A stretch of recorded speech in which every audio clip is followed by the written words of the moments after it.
Now, for the other side of the aisle, I want to welcome Nevada Democratic Congresswoman Titus. Congresswoman, I'm sure you have a lot to say following some of those comments. Your initial remarks on, being day 19 of the shutdown. Americans are quite frankly tired of the blame game. What happens different this week? Are Democrats willing to compromise?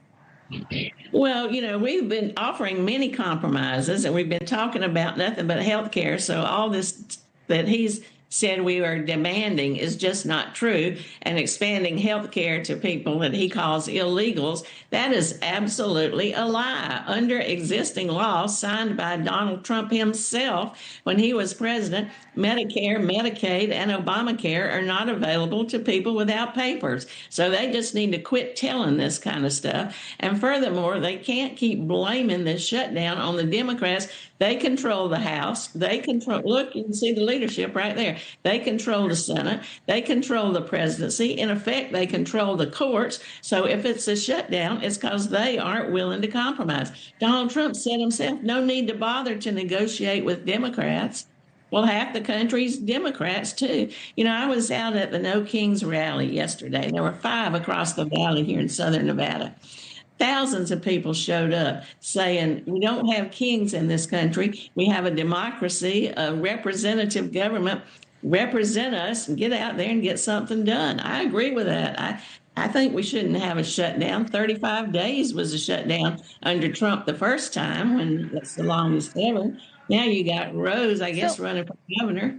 So, Congresswoman, how does this end? I mean, we're day 19. We don't seem to have made any progress over the course of 19 days. We're literally at the same talking points as we were on day 1 here. And I don't have to tell you, in your state alone, 500,000 people could lose SNAP benefits in the next couple of weeks. And Congressman Rose, that's 700,000 people. These are people who will suffer, who cannot afford to live without these benefits if we get to the point where this becomes the longest running shutdown, 36 days.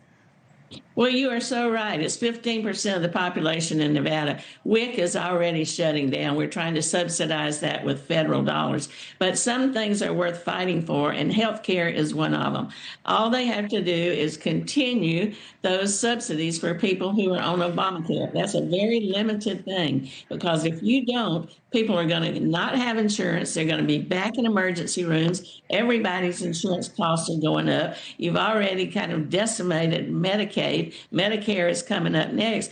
People are going to die. That is a priority. Now, we're not talking about all those other things that we'd like to have that are in this bad bill. We're only talking about health care. And people realize it's not just a bunch of AOC followers like he tries to suggest.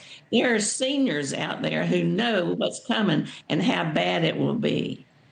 Let me turn to some